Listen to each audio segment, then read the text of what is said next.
Hello everybody, welcome to the filter geopolitics. Well, US and Pakistan के relation जैसे जैसे improve कर रहे हैं, इसका क्या इम्पैक्ट हो सकता है इंडिया पे, इस पे एक स्टेटमेंट दिया है one of the famous, that is Kenneth Juster. अब आप बोलेंगे केनेथ जस्टर कौन है? जो लोग जियोपॉलिटिक्स को लॉन्ग टर्म से फॉलो कर रहे हैं उन्होंने ये नेम बहुत बार सुना होगा। He was a US ambassador to the India from 2017 to 2021।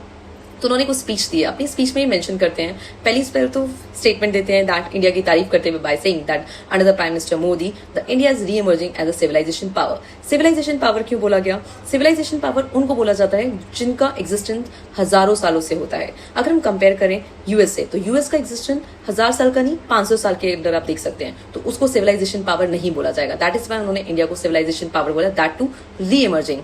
And same statement आपका इजराइल भी देता है, वो इंडिया को सिविलाइजेशन पावर बोलता है। सेकेंड, उन्होंने एक वार्निंग दिया है इंडिया को कि जिस तरह से ऑपरेशन सिंदूर में इंडिया ने रिप्लाई करा था पाकिस्तान को, बट अगर फ्यूचर में कोई भी टेररिस्ट अटैक अगर इंडिया पर होता है तो इंडिया के लिए डिफिकल्ट हो जाएगा ऑपरेशन सिंदूर जैसा रिप्लाई करना पाकिस्तान के लिए, because of the improving relation between the US and the Pakistan.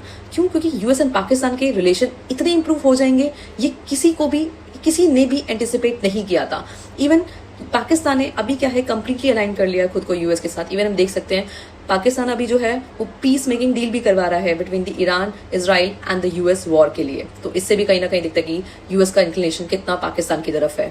Even he also claim that कि growing US Pakistan relationship had come a surprise to the many peoples and this is very true. काफी surprising भी है, तो देखना होगा कि इसका क्या इम्पैक्ट होने वाला है एंड इंडिया का क्या रिस्पॉन्स होगा। तो we have to see for that. Till then आप अपडेटेड रहिए। Thank you.